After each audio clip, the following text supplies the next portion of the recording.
Doctor Agarwal's கண் மருத்துவமனை இலவச கண் பரிசோதனையை வழங்குகிறது. Book appointment now.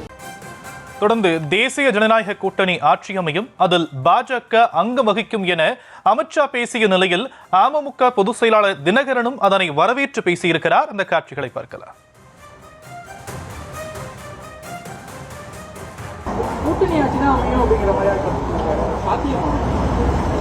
அதாவது ஏற்கனவே ஏப்ரல் 11ஆம் தேதி அவர் இதை தான் சொன்னார், எங்கள் என்டிஏ கூட்டணி ஆட்சி அமையன்னு. நீங்கள் பல முறை கேட்டப்ப அமித்ஷா அவர்கள் இதைத்தான் சொல்லியிருக்காங்க.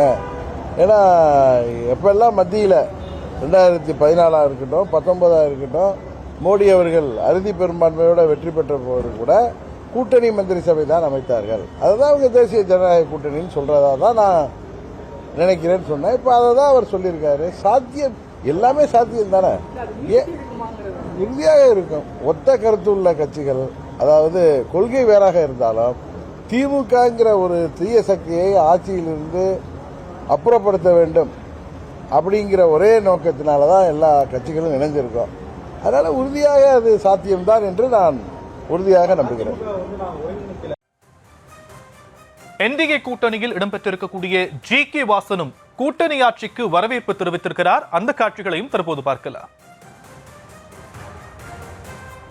மரியாதைக்குரிய உள்துறை அமைச்சர் சென்னை வந்தபோது கூட்டணி நிலையை தெளிவுபடுத்தியிருக்கிறார். அதனை பாஜகவினுடைய தமிழகத்தினுடைய தலைவர் நயினார் நாகேந்திரன் அவர்களும் உறுதிப்படுத்தியிருக்கிறார். அதில் மாற்று கருத்து கிடையாது. அதிமுக தலைமையிலே தமிழகத்திலே மக்கள் விரும்பக்கூடிய நல்லாட்சி அமையும். அதனுடைய முதல்வராக முன்னாள் முதல்வர் திரு எடப்பாடியார் அவர்கள் இருப்பார்கள் என்பதை உறுதிப்படுத்தியிருக்கிறார். அதிலும் மாற்று கருத்து கிடையாது. தமிழ் மாநில காங்கிரஸ் கட்சி என்றைக்குமே கூட்டணிகளிலே ஒன்றிணைக்கும் கட்சியாகவே இருந்து கொண்டிருக்கிறது. அதனுடைய பலன் எங்களுடைய பலத்திற்கு ஏற்றவாறு எங்களுக்கு கிடைக்கும் என்று நான் நம்புகிறேன். கூட்டணி கட்சிகளும் அதை நினைவில் வைத்துக் கொள்வார்கள் என்று நான் நினைக்கிறேன். 2024 ஆண்டு நாடாளுமன்ற தேர்தலில் அதிமுக கூட்டணியில் இடம்பெற்றிருந்த தேமுதிகவும் கூட்டணி ஆட்சி என்ற கோரிக்கைக்கு பச்சை கொடி காட்டியிருக்கிறது.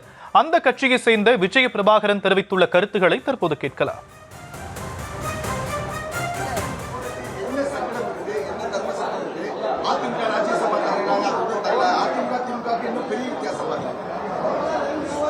தேமுதிகவை சங்கடப்படுத்தாம எந்த கட்சி யாரும் பண்ண முடியாது. ஆனால் எல்லா சங்கடங்களும் தாண்டி நீ நிற்கிற கட்சி தான் தேமுதிக. எங்களுக்கு திமுக போனா சங்கடம், அதிமுக போன சங்கடம் அப்படிலாம் எனக்கு எதுவுமே இல்லை.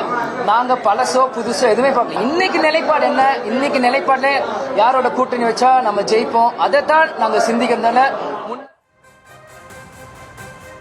இதெல்லாம் ஒருபுறம் இருந்தாலும் எதிர்க்கட்சிகளுக்கும் கூட்டணி கட்சிகளுக்கும் ஒரே மேடையில் பதிலளித்திருக்கிறார் அதிமுக பொதுச் செயலாளர் எடப்பாடி பழனிசாமி. அந்த பதிலையும் தற்போது பார்க்கலாம்.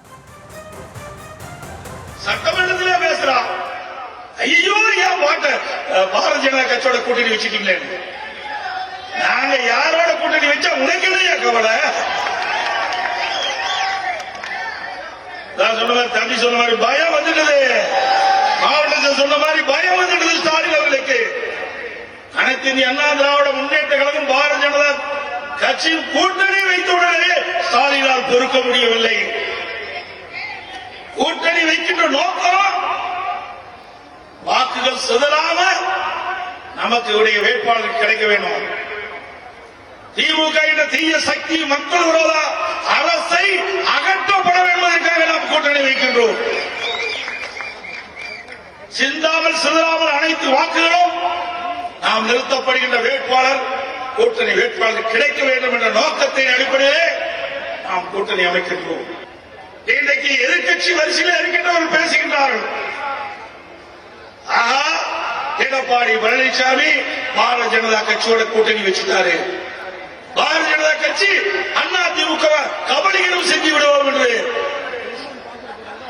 அண்ணா திமுக ஒன்றுதான் என்ற கட்சி. அண்ணா திமுக சுமார் 31 ஆண்டு காலம் தமிழகத்தில் ஆட்சி புரிந்த கட்சி. எந்த கொம்பனாலும் அண்ணா திமுக இபிஎஸ் இவ்வாறு பேசியிருக்கும் நிலையில் இபிஎஸ்ஸின் இந்த பதில் பாஜகவுக்குத்தான், தங்களுக்கு இல்லை என பதிலடி கொடுத்திருக்கிறார் திருமாவளவன். அந்த காட்சிகளையும் பார்க்கலாம். ஏற்கனவே இதை பற்றி நான் சொல்லியிருக்கிறேன். அமித்ஷா அவர்கள் மட்டும்தான் திரும்ப திரும்ப கூட்டணி ஆட்சி என்ற கருத்தை சொல்லி வருகிறார். இதுவரையில் அதிமுக தலைவர், அவருடைய பொதுச் செயலாளர் திரு எடப்பாடி பழனிசாமி அவர்கள் எந்த கருத்தையுமே சொல்லாமல் மௌனம் காக்கிறார் என்று குறிப்பிட்டிருந்தேன். தற்போது அவர் அதற்கு விடையளித்திருக்கிறார். அவர் சொல்லியிருக்கிற பதில் பாஜகவுக்குத்தான் என்பதை நம்மால் புரிந்து கொள்ள முடிகிறது. கூட்டணி ஆட்சி இங்கு இல்லை, அதிமுக அதற்கு உடன்படாது என்கிற விடையை பாஜகவினருக்குத்தான் சொல்லியிருக்கிறார் என்பதை எளிதாக புரிந்து கொள்ள முடிகிறது. அதேபோல அதிமுகவை எந்த கொம்பனாலும் கபலீகரம் செய்ய முடியாது என்ற கருத்தையும் பதிவு செய்திருக்கிறார். கபலீகரம் செய்வதற்கு யார் முயற்சிக்கிறார்கள் என்பதையும் அவர் தெளிவுபடுத்த வேண்டும். அதிமுகவை திமுக தலைமையிலான கட்சிகள் கபலீகரம் செய்ய முயற்சிக்க வாய்ப்பில்லை. அப்படி ஒரு முயற்சி மேற்கொள்ளவும் முடியாது. கூட இருக்கிற கட்சிகளால் மட்டும்தான் விழுங்கி செரிக்கிற முயற்சியை மேற்கொள்ள முடியும். ஆகவே அந்த கருத்தும் பாஜகவுக்கு எதிராக அவர் சொல்லியிருக்கிறார் என்றுதான் உணர்ந்து கொள்ள முடிகிறது.